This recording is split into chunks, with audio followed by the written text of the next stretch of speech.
Good morning, good afternoon, good evening, everyone. It is Dr. DeShavo.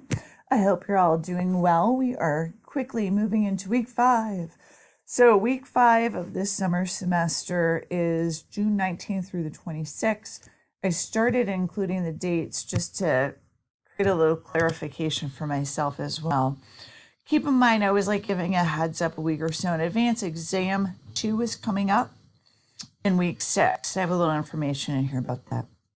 So for week 5, we're really into a groove now. You probably don't even need to hear from me, but I do like keeping in touch with people. For week 5, you'll review the information. You'll be pleased to know it's respiratory.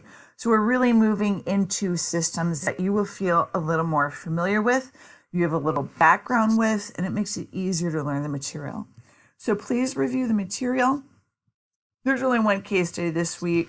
Keep up the good work. They looked really good this week. I'm grading week 3.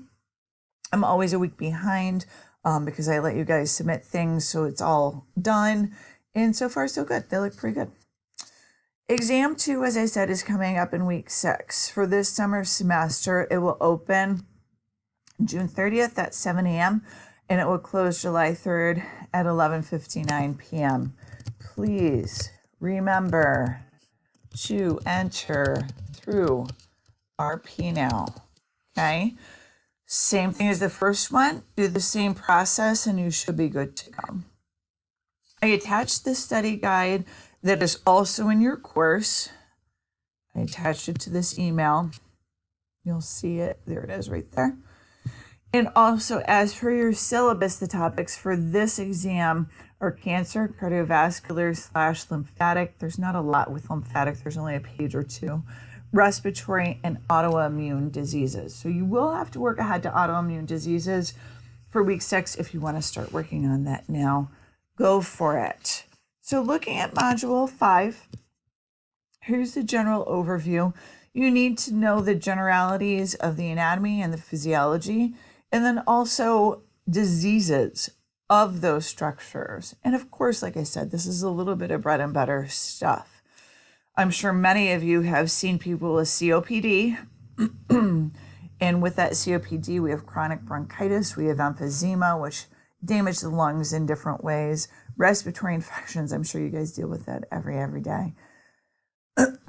So, as with any body system, the pulmonary system changes as we age, and it's just not as elastic. And you can see that with that labored breathing with elderly. If any of you work with elderly in a nursing home frequently, I'm sure many of you work with elderly. I just mean in a nursing home, you see a lot more patients who are older have more difficulty breathing, so they start to use those muscles of respiration, accessory respiration, where they're pulling up with their neck that way. Okay. And so here's some objectives. Know the general function and structure of the respiratory system. We're going to go through diseases that affect adults as well as children, because of course different things will affect those different age groups. And then various treatments for those conditions. Here are your readings, your usual weekly PowerPoints to go through, and then a chapter review that you can go through. And once again, these are a great way for you to study. Once you've gone through the material, you can come and review and even make notes and review the material that way. Okay, and here is the weekly discussion. Now, some of the posts I do want to know are getting a little short. I noticed some are only like 290, so with your references, that is getting a little short, so I would beef those up a little bit.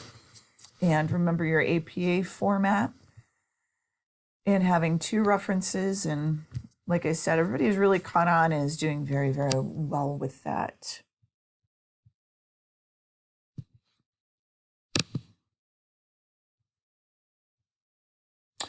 That covers everything for this week. I just wanted to make sure, chugging right along, just about almost halfway there.